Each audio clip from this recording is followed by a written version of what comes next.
This happened when I was in my first year of high school. I remember there was this lockdown that was called at my school at about 8 in the morning. But that day, we were expecting this to be a false alarm or a 15-minute drill, as all previous lockdowns had been. But then it continued until 10, and then until 10:30. By that point, we had all figured out something was seriously wrong. It had been way too long for anything else to be true. I forget how exactly, but at some time near noon, word got to our classroom that the lockdown was caused by a random man who was lingering outside of the school with a gun. Once this information spread, a general air of panic settled over the room and everyone was really scared. By 1 p.m., the fear had turned into a suffocating silence. The whispers and shuffling had ceased, and we all just sat there, tense and alert. My friend Amy was beside me. Her hand was gripping mine so tightly that it hurt a little, but I didn't dare to let go. Around 1:30, our teacher, Mrs. Roberts, tried to calm us down. She spoke in a hushed tone, urging us to stay quiet and reassuring us that the police were handling the situation. But her eyes were with full fear. Suddenly, the sound of heavy footsteps echoed down the hallway. We all froze, our breaths shallow and ragged. The doorknob rattled slightly, and my heart nearly stopped. Was it him? The man with the gun?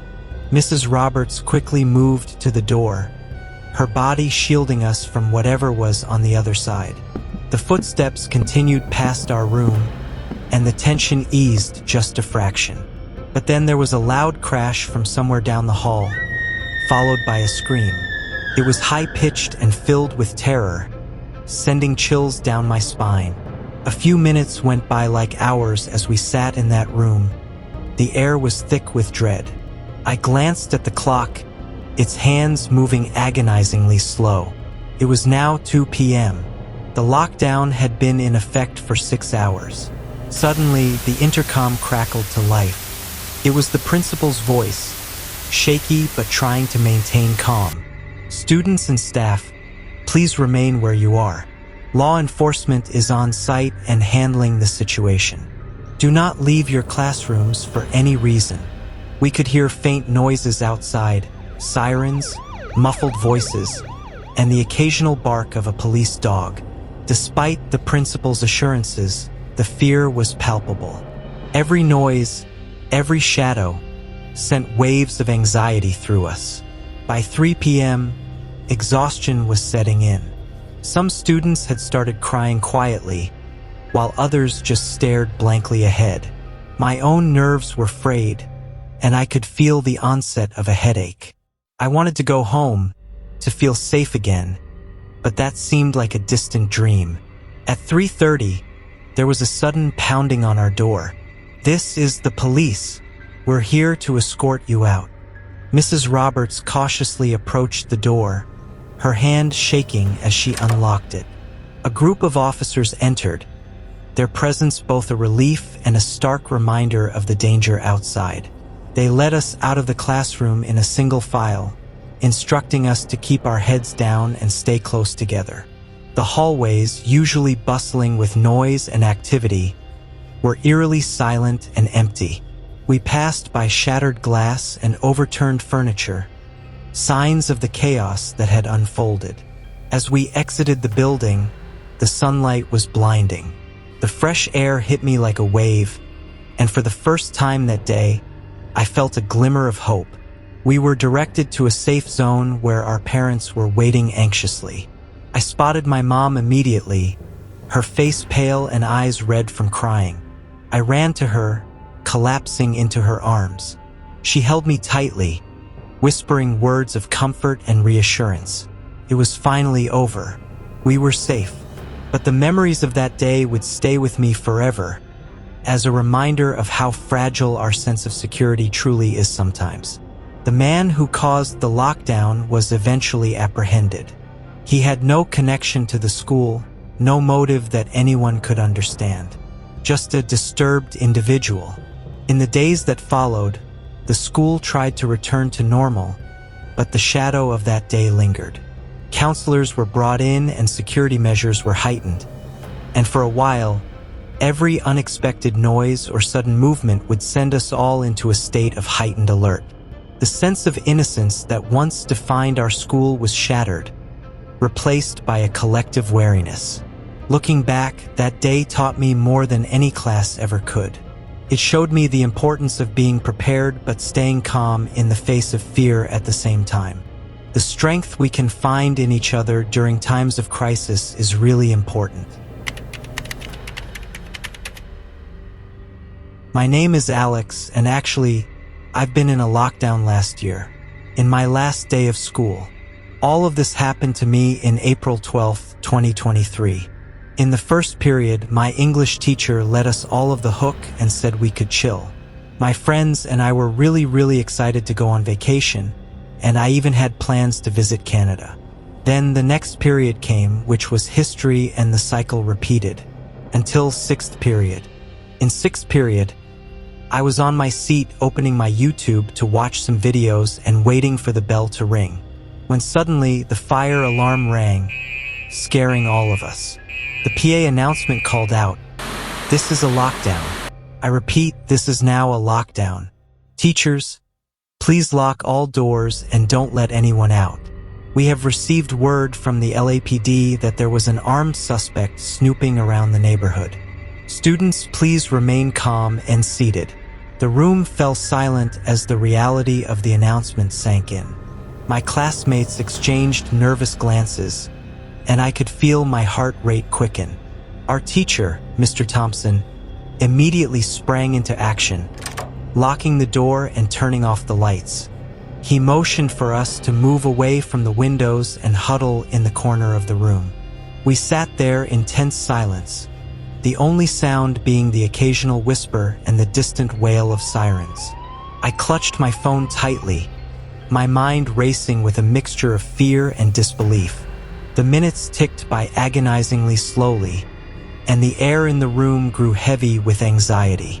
Suddenly, the silence was shattered by the sound of footsteps echoing down the hallway. They were slow and deliberate, each step sending shivers down our spines. Mr. Thompson held up a hand, signaling for us to stay quiet. My pulse pounded in my ears as the footsteps drew nearer. I could hear someone jiggling the door handle, testing to see if it would open. My breath caught in my throat as I watched the doorknob turn slightly, then stop. Whoever was on the other side was persistent, but thankfully the lock held. The footsteps moved on, fading into the distance, and we all let out a collective breath of relief. But the tension in the room remained palpable. We had no idea how long we would have to stay like this or what was happening outside. Then minutes turned into hours, and the initial fear turned into pure dread. My friends and I whispered quietly, trying to distract ourselves from the growing sense of unease. I texted my parents to let them know I was safe, but their frantic replies only added to my worry. And just when I thought things couldn't get worse, the power went out. The room was plunged into darkness, and a few students stifled gasps of fear. Mr. Thompson pulled out his phone and used the flashlight to provide a small beacon of light. It was cold comfort, but it was better than nothing. We stayed huddled together, with our eyes straining to see in the dim light. After what felt like an eternity, there was another announcement over the PA system. Students and staff, remain in lockdown. The suspect has entered the building. I repeat, the suspect has entered the building. Then that was it. Panic rippled through the whole room. But Mr. Thompson managed to keep us calm, whispering reassurances and keeping us focused. Then the footsteps returned, louder and more erratic this time. They seemed to be coming from every direction, creating a disorienting sound. My heart pounded in my chest as I prayed silently for this nightmare to end. The doorknob rattled again, more violently this time. I could hear someone breathing heavily on the other side and saying a few words. I actually heard the suspect say something like, "I told you, you can't hide now. You knew this was coming." My mind raced with images of what might happen if the door gave way. I squeezed my eyes shut, trying to erase the fear, and then suddenly, there was a loud crash, followed by a scream from down the hall. The sound sent a jolt of terror through the room. Mr. Thompson urged us to stay quiet and stay hidden, but the fear at that point was overwhelming. We were trapped there, and there was nothing we could do. The minutes dragged on, each one feeling like an eternity. I could hear more commotion outside, voices shouting and doors being slammed. The fear was suffocating, but we forced ourselves to stay still and silent. Then, as abruptly as it had started, the chaos just ceased, and there was a deafening silence, broken by the distant wail of sirens. We stayed there huddled together, not daring to move until we received another announcement over the PA system. And there it was. Students and staff, the lockdown is over. The suspect has been apprehended. You may now return to your normal activities. The relief was palpable, but the fear stayed. We cautiously emerged from our hiding spots, blinking in the harsh light as the power was restored. The rest of the day was just a blur. We were all in shock, trying to process what had happened. The school was swarming with police officers, and we were eventually allowed to go home. My parents were waiting for me, their faces etched with worry and relief. I had some trouble sleeping that night. I'm not gonna lie, as I laid in bed, all the events of the day replayed in my mind one by one. I couldn't shake the dread that had settled in my mind. The lockdown was over, but the memory of it will stay with me forever in my life. You never think those things can actually happen to you and your friends.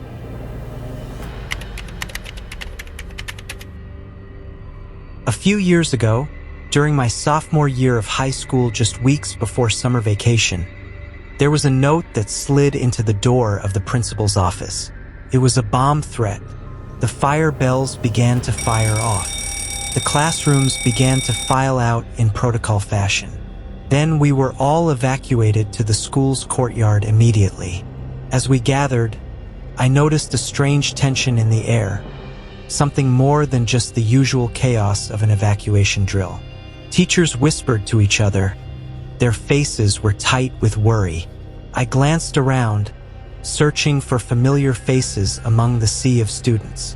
My best friend, Debbie, found me and grabbed my arm. "Did you hear? Someone said there's an actual bomb," she whispered, her eyes wide with fear. I shook my head, trying to dismiss the idea. "It's probably just a prank," I said, though I didn't believe it myself. The heaviness in the air felt too real. Minutes felt like hours as we waited for more information. The principal, Mr. Hayes, finally emerged. He raised a megaphone to his lips and addressed the crowd. "Students, staff, everybody please remain calm." He began with his voice cracking slightly. "The authorities are on their way, and we need everyone to stay here until further notice." The murmurs grew louder. Debbie gripped my arm tighter. "What if it's real? What if someone really planted a bomb in here?" I swallowed hard, trying to push down the rising panic. "We'll be fine," I said, more to convince myself than her. Suddenly, a loud noise echoed through the courtyard. It wasn't an explosion, but a deafening crack that made everyone jump. The ground seemed to shudder beneath us. Students screamed, and chaos erupted as everyone tried to push towards the exits. "Stay together," Mr. Hayes shouted through the megaphone, but his voice was lost in the panic. My friend and I were swept along with the crowd, with our hands gripping each other tightly. As we stumbled towards the edge of the courtyard, I glanced back and saw smoke billowing from the gymnasium. My heart raced. This was no prank. Someone had really done it. Police cars and fire trucks began to arrive, sirens blaring. Officers and firefighters quickly took control, herding us into a safer area away from the buildings. We were corralled into the athletic field, where we waited anxiously for news. Hours passed and rumors flew through the crowd. There were rumors that the bomb had been found, that there were more threats, that someone had been hurt. It was a mess. The uncertainty was unbearable. Debbie and I sat huddled together, with our minds racing with fear and speculation. Finally, Mr. Hayes and a police officer approached the makeshift gathering. The officer, a stern-looking woman, took the megaphone and said, "Students, the situation is now under control," she said firmly. "A device was found and has already been safely neutralized. We believe the threat is over, but we need to conduct a thorough investigation. You will all be sent home for the day, and the school will remain closed until further notice." Relief washed over us for a moment, but we kinda were still scared as shit. Who would do something like this, and why? As we were escorted to the buses, I noticed a group of students being questioned by police. Among them was Kyle, a quiet kid from my chemistry class who always sat alone. I couldn't help but wonder if he knew something. Debbie and I parted ways as we boarded different buses. The ride home was eerily silent. Everyone was lost in their own thoughts. When I finally got home, my parents bombarded me with questions and with worry on their faces. "I'm fine, guys, really," I assured them, though I could still feel the adrenaline coursing through my veins. It was scary, but they handled it. That night, I kept thinking about Kyle and the others being questioned. Was it possible that one of our own classmates was responsible?